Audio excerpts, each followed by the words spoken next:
Fact is, they will interfere with each other. Because you have that interference that waves do. Well, if I turn that into an integral and then carry out that integral, we get something that looks like this. So now look at this.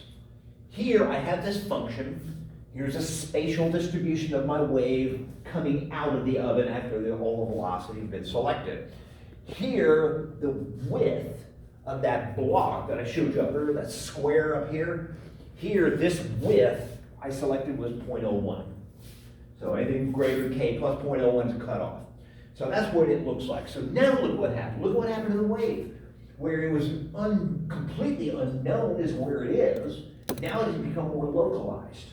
So now I know a little bit more about where it is. It's no longer out here, it's no longer way down here. Now where it is somewhere along in here.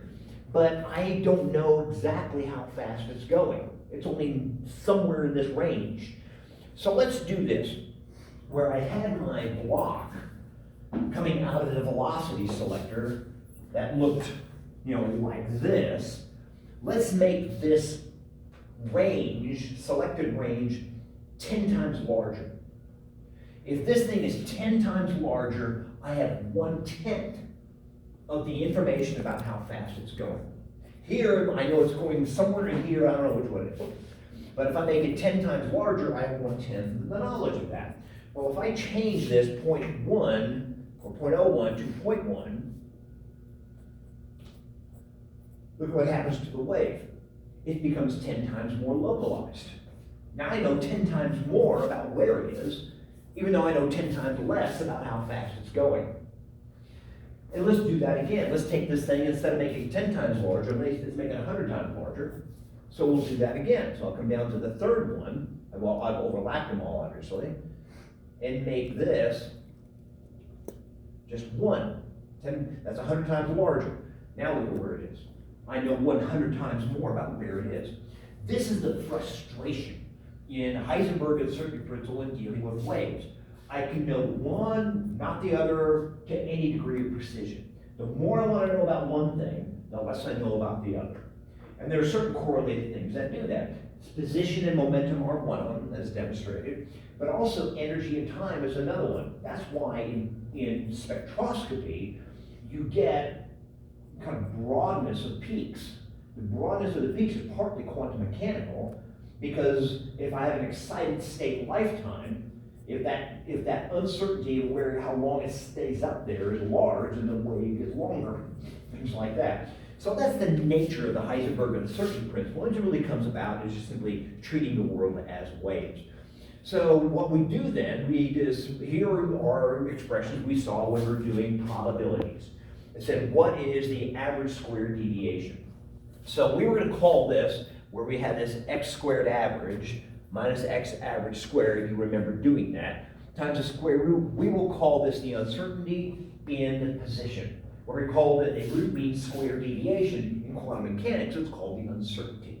So if I take the average of my wave squared minus the average squared, they'll say, what is the, it's something like a standard deviation in some sense, very similar.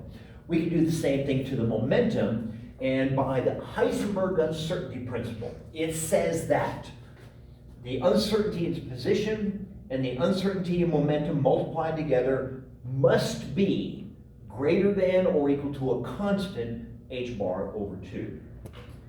When you did this atomic problem, and I had you calculate the velocity of the particles as they got closer and closer to the nucleus, if they're getting closer, what's the uncertainty in its position doing it? It's going down. You know more about where it is. The smaller the orbit, the more you know where the electron is. What happened to the energy? It skyrocketed. The velocity went up. So it's the uncertainty principle that's in play as to why atoms do not collapse. And we'll see that energetically later. So the uncertainty principle is one very, very important thing that we have to contend with. All right, with that, let's do a little bit of operator algebra. This is not difficult. An operator, like I say, are mathematical instructions. Okay? It says do this. So if I say, for example, if I have a function, f of x, I'm going to call it x squared. And let's say I have an operator, and the operator is take the derivative of it.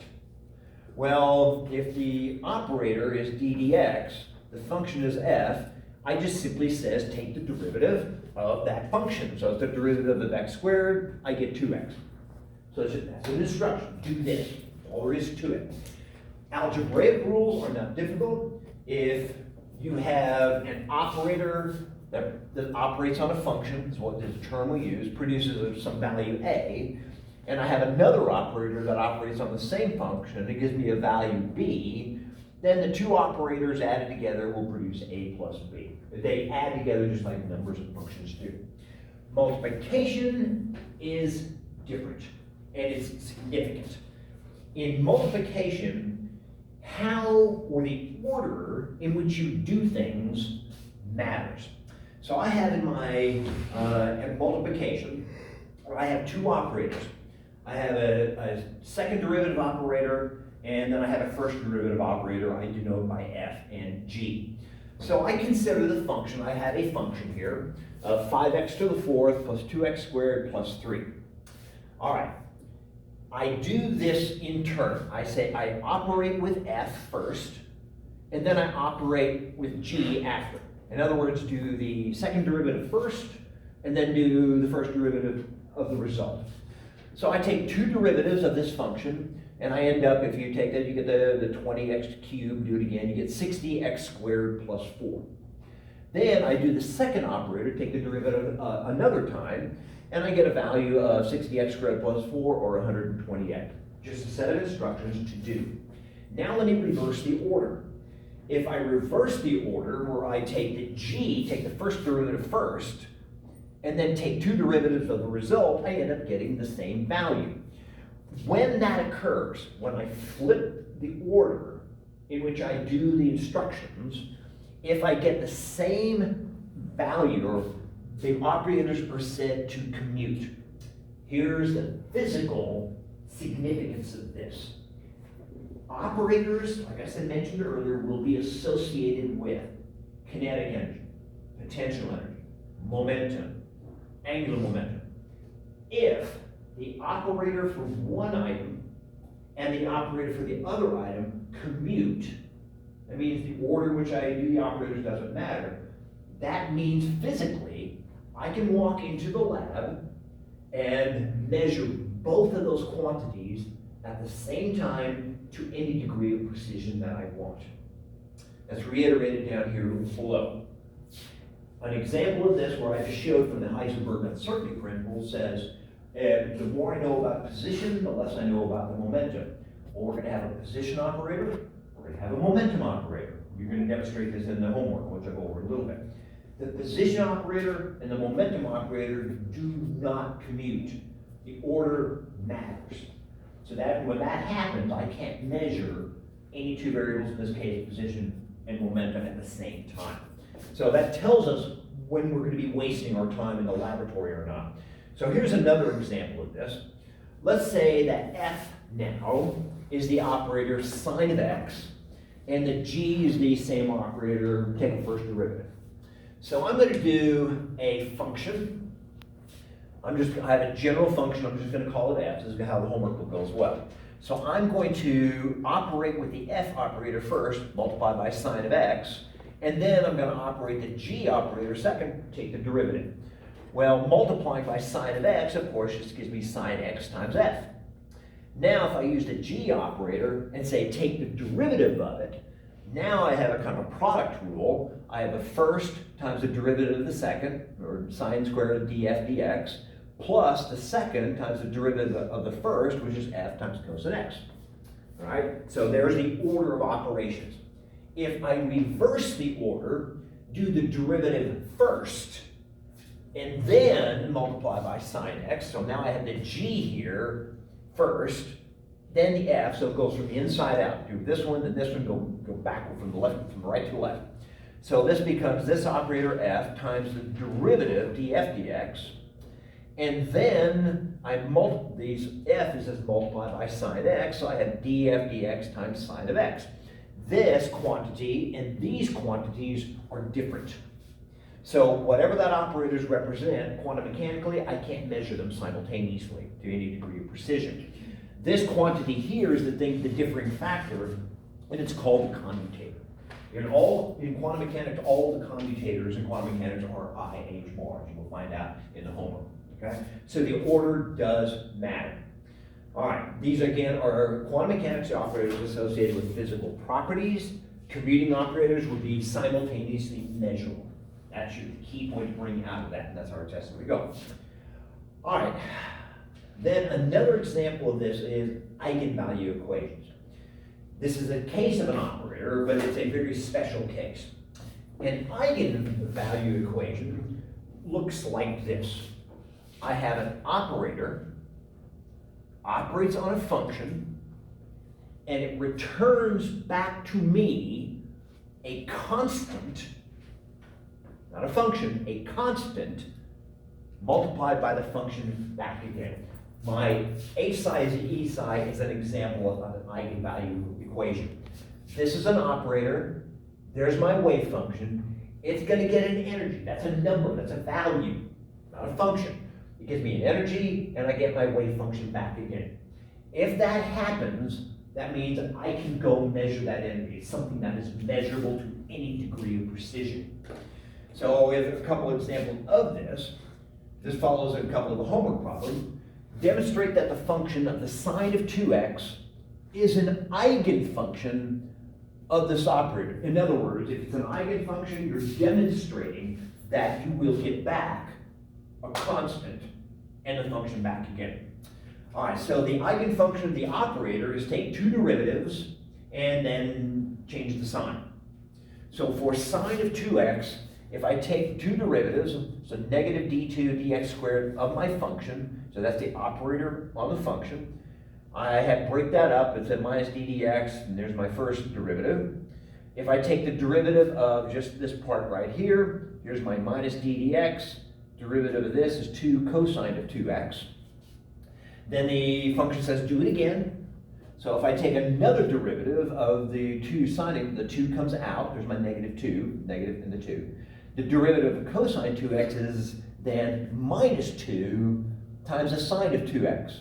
Well, I collect the minus 2 and the minus 2, I get a value overall of 4, a constant, multiplied by the sine of 2x back again. That is an eigenvalue equation. All right, now, these next ones are super important.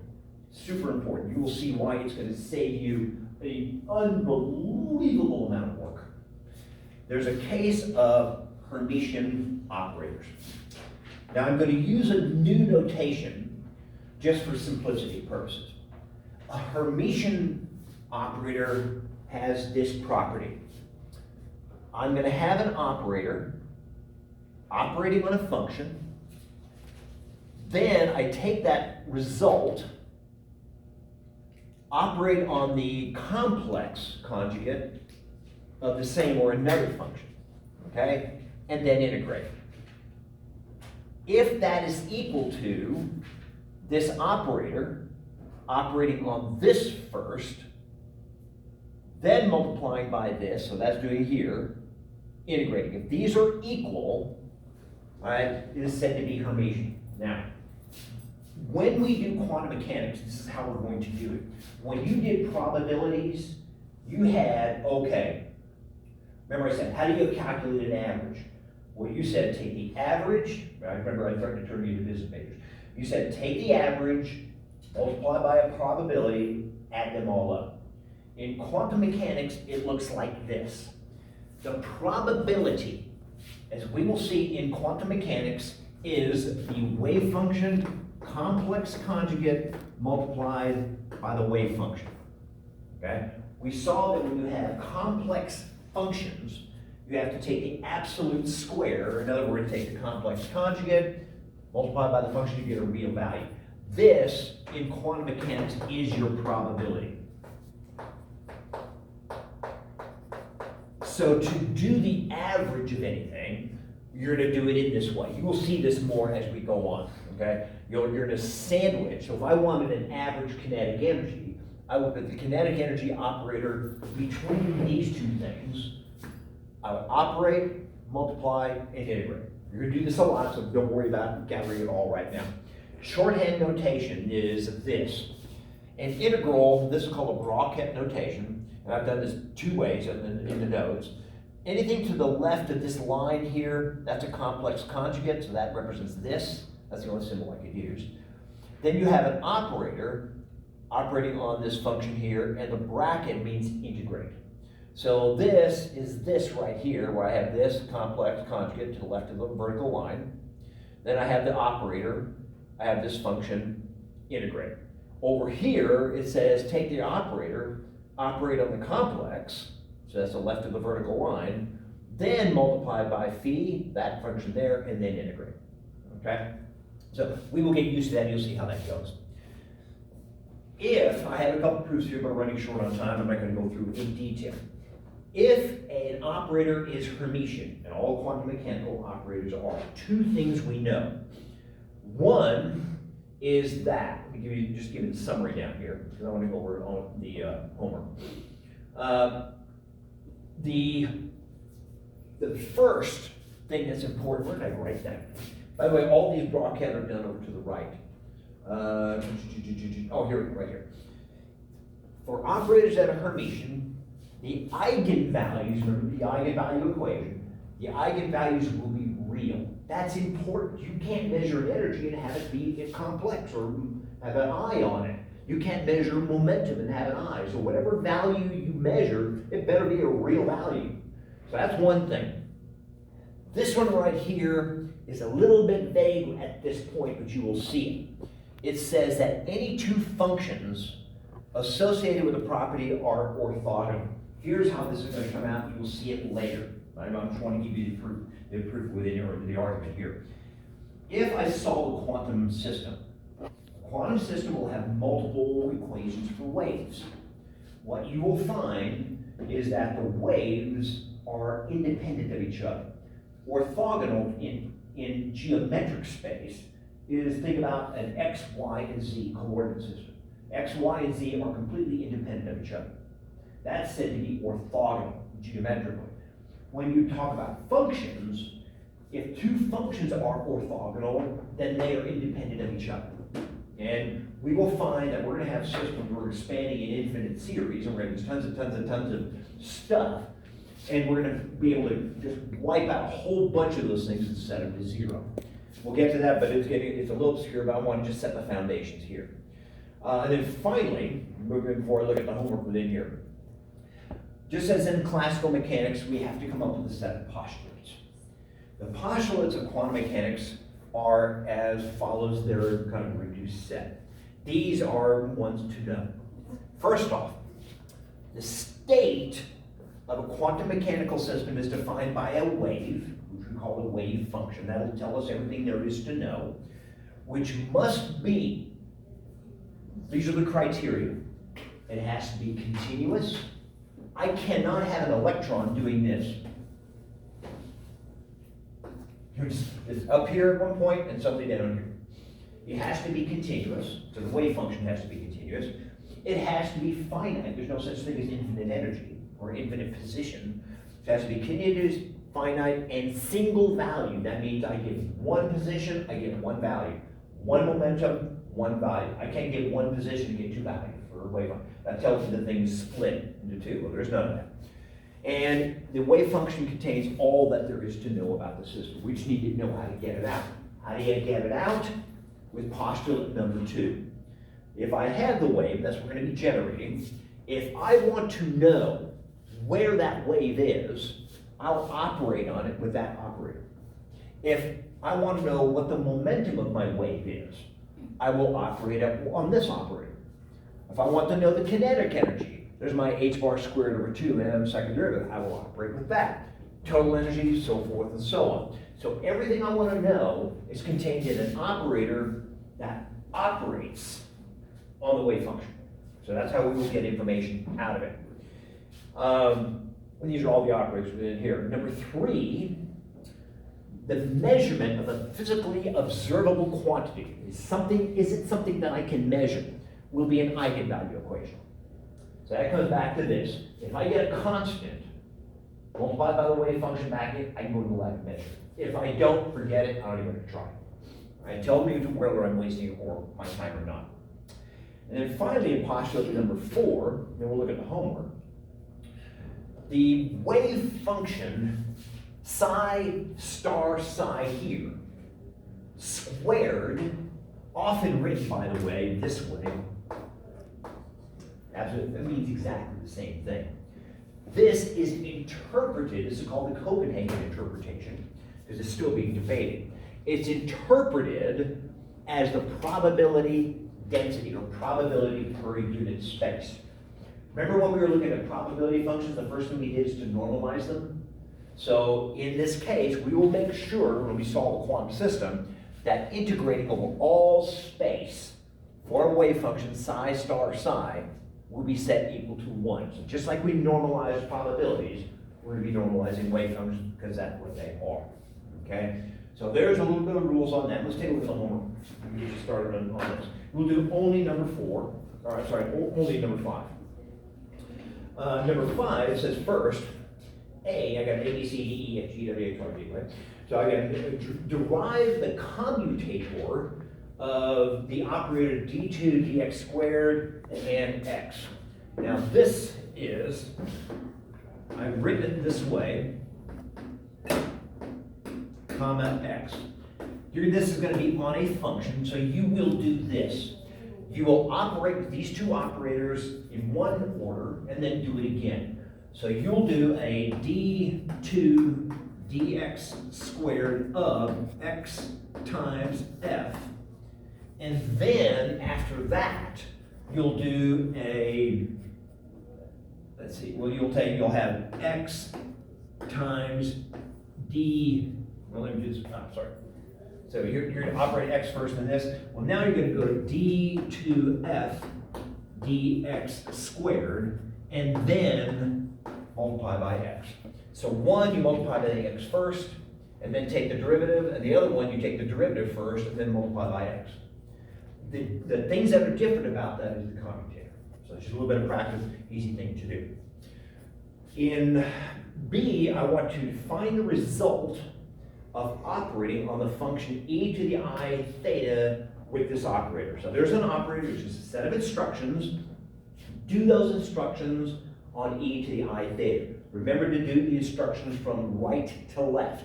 So in that function, it says take the derivative first, then multiply by sine theta, and then take the derivative again. Okay, in that order. It's going to be very important. In C, actually the line only goes to G.